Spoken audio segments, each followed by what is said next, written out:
Hello everyone, my name is Aadi and you are watching way to success. Okay, तो guys स्वागत है आपका एक और मेरे नई वीडियो में, जिसमें मैं आपको बताऊंगा आज से हम क्या कर रहे हैं। एक नई सीरीज स्टार्ट कर रहे हैं जिसमें मैं आपको बताऊंगा हर एक क्वेश्चंस का आंसर आप इंटरव्यू में कैसे दें।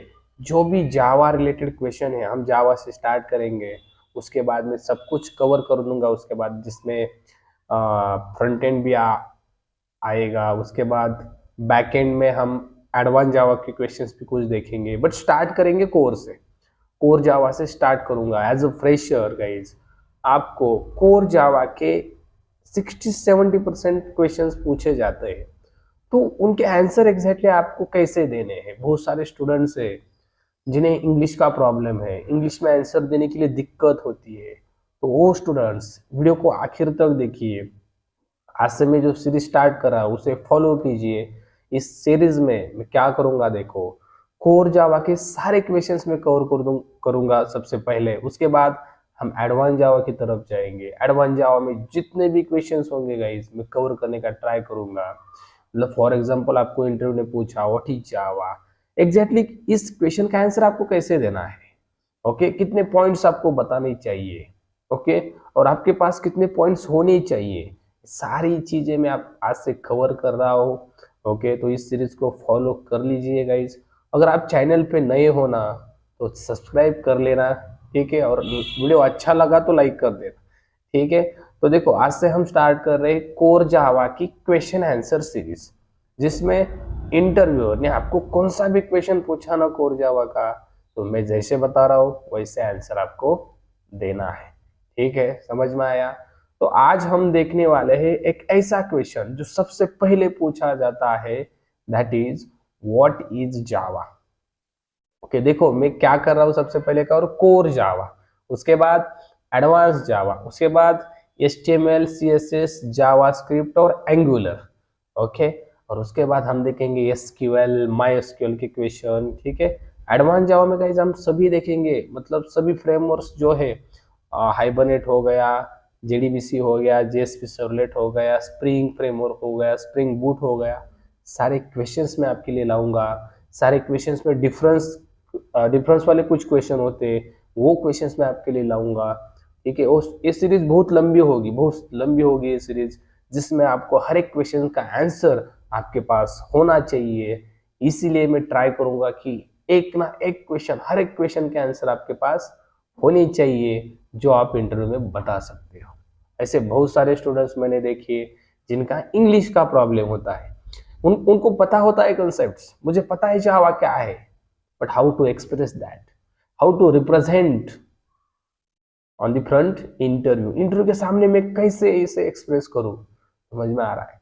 देखो, बहुत हार्ड इंग्लिश में हमें उसको एक्सप्रेस नहीं करना है, समझ में आ रहा है? हमें बहुत सिंपल इंग्लिश में उसे एक्सप्रेस करने का ट्राई करना है, जो मैं आपको आज से स्टार्ट कर रहा हूँ, ठीक है। तो इस सीरीज को फॉलो करना है आपको आखिर तक। बहुत लंबी होगी सीरीज, लेकिन मैं ट्राई करूंगा इसमें कम से कम वीडियो में बहुत सारे क्वेश्चंस और बहुत सारे आंसर्स आपके सामने आए, आप इसका आंसर देने लगे अच्छे से, ठीक है। और हर एक का इंटरव्यू सक्सेस हो, हर एक को जॉब लगे, यही मेरा प्रयास है, ठीक है। अगर आप चैनल पे नए हो तो क्या करना है गाइज, सब्सक्राइब करना है, ये भूलना नहीं है किसी ने, ठीक है। तो देखो, आज मैं क्वेश्चन ले रहा हूं, जिस सबसे इंपॉर्टेंट क्वेश्चन जो इंटरव्यू में पूछा जाता है ज्यादा से ज्यादा, पहला क्वेश्चन होता है जावा डेवलपर का आप इंटरव्यू देने के लिए गए, पहला क्वेश्चन होता है व्हाट इज जावा। तो आपको इसका आंसर कैसे देना है गाइस, वो मैं बताऊंगा, आपको वही फॉलो करना है, ठीक है। तो देखो, जावा, व्हाट इज जावा, ऐसा क्वेश्चन आपको पूछा ना, तो आपको स्ट्रेट फॉरवर्ड जावा की डेफिनेशन स्टार्ट करनी है और उसका एक्सप्लेनेशन कैसे बताओगे आप। जावा is general purpose high level static compiled interpreted object oriented programming language. इतना धीरे मैं बता रहा हूँ, लेकिन आपको इसकी प्रैक्टिस करनी है। जैसे okay sir, Java is general purpose high level static compiled interpreted programming language. आपका आई कांटेक्ट अच्छे से होना चाहिए, आपका कॉन्फिडेंस अच्छे से होना चाहिए, कम्युनिकेशन भी अच्छा होना चाहिए, राइट। मतलब इतना भी बेटर नहीं है, इतना तो होना चाहिए ना कि उसको समझ आए, right. Java is general purpose, high level, static, compiled, interpreted programming language. That is very simple answer. आपको इतना ही बताने का नहीं, रुको रुको, मैं आपको समझा भी रहा हूँ और आंसर भी दे रहा हूँ, और हर एक वीडियो में ऐसे करूंगा, मैं आपको इंग्लिश में बताऊंगा भी और उसे समझाऊंगा, ठीक है। तो देखो क्या बताना है, Java is a general purpose high level static compiled interpreted object oriented programming language. Okay, then in that Java is general purpose programming language because we can develop or build any type of application by using Java.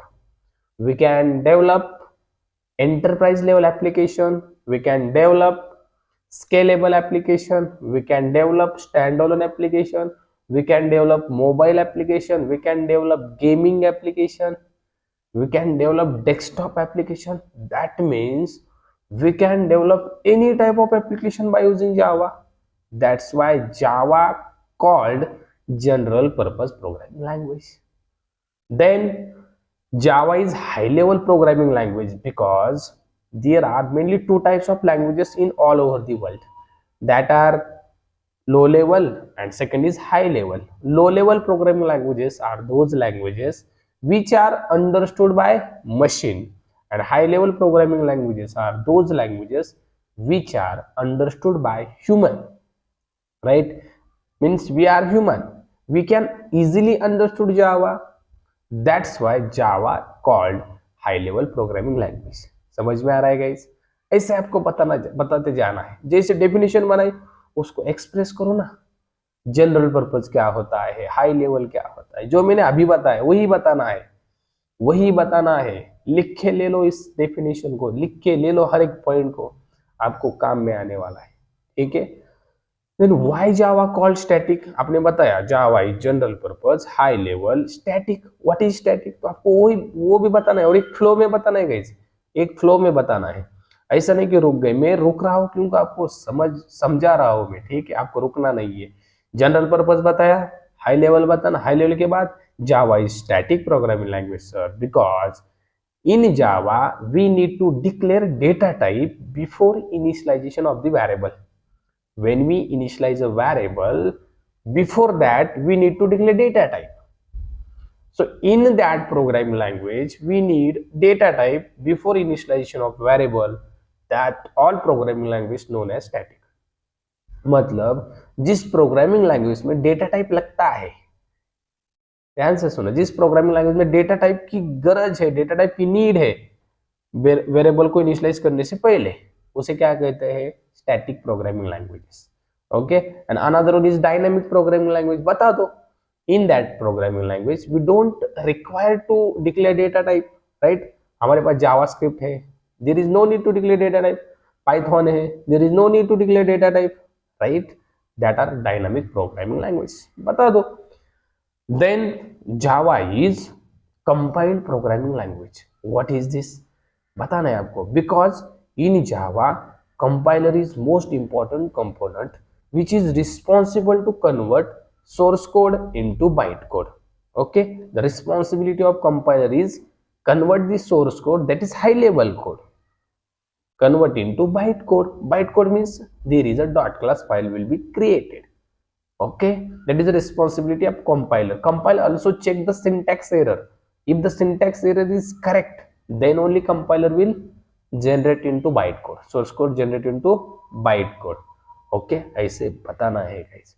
After that I have also told that Java is interpreted. What is the purpose of interpreted? आपको बताना है, whatever code generated by compiler, that is bytecode, to execute that bytecode we need an interpreter. Okay, by the help of execution engine, interpreter execute bytecode and generate into machine code. That machine code will be given to our PC or machine, and then it will be printed on console, output printed on console. Okay, what is the responsibility of interpreter? Interpreter is responsible to execute bytecode and convert it into machine code, right? ये आपको बताना है। then आपने बताया Java is object oriented programming language. How you can say Java is object oriented? Very simple, because in Java we have some object oriented concepts like encapsulation, polymorphism, abstraction, inheritance. What are the advantage of this concepts? आपको ये भी बताना है guys, एक एक line में बताओ ना, क्या जाएगा, राइट? सिर्फ नाम बताने से कुछ नहीं होता ना. So because of object oriented concepts, in Java we have some advantages of that concepts. What are advantages? By using inheritance we can reuse the code. By using abstraction we can hide our code. By using interface and abstract class, बता दो. By using encapsulation we can hide our data. That means we have to make variables are private, that is hiding the data behind the method is called encapsulation, right? So that all object oriented concepts present in Java, that's why Java is object oriented programming language. That is the full definition. बता दो, ऐसे समझ में आ रहा है?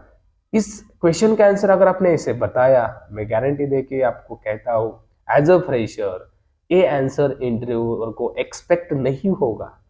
Expect मतलब उसने अपेक्षा ही नहीं की होगी, यार इतना अच्छे से बता रहा है, इसको सब कुछ पता है. समझ में आ रहा है? अगर आपने इसे बताया गाइज, आपके 99% चांसेस है कि आपका सिलेक्शन हो जाए. समझ में आ रहा है? तो आपको आंसर ऐसे बताना है. ठीक है, वीडियो को बार बार देखिए, आपको समझ में आएगा. हर एक पॉइंट मैंने आपको इंग्लिश में बताया है, आपको ऐसे ही बताना है. ठीक है, आपका चांस है इंटरव्यू में कि आप सिलेक्ट हो जाओ. इसके बाद इंटरव्यू क्वेश्चन ही ना पूछे, एक ही क्वेश्चन, दैट्स इट, इसमें आपका सिलेक्शन. क्यों? तो भाई कितने अच्छे से आपने बताया है. समझ में आ रहा है? तो इसका प्रैक्टिस कर लीजिए, बार बार देखिए, लिख के लीजिए, नोट डाउन करिए सारे पॉइंट्स. और इस सीरीज में जितने भी आंसर मैं बताऊंगा गाइस, सारे नोट डाउन कीजिए, इसकी प्रैक्टिस करिए, और इंटरव्यू के आगे यही आंसर आप बोल के दिखाए. ठीक है, चलिए रुकते हैं इस वीडियो में आज के लिए. और एक वीडियो आएगा, ठीक है, उसमें एक और नया क्वेश्चन आएगा. ठीक है, तभी के लिए थैंक्स.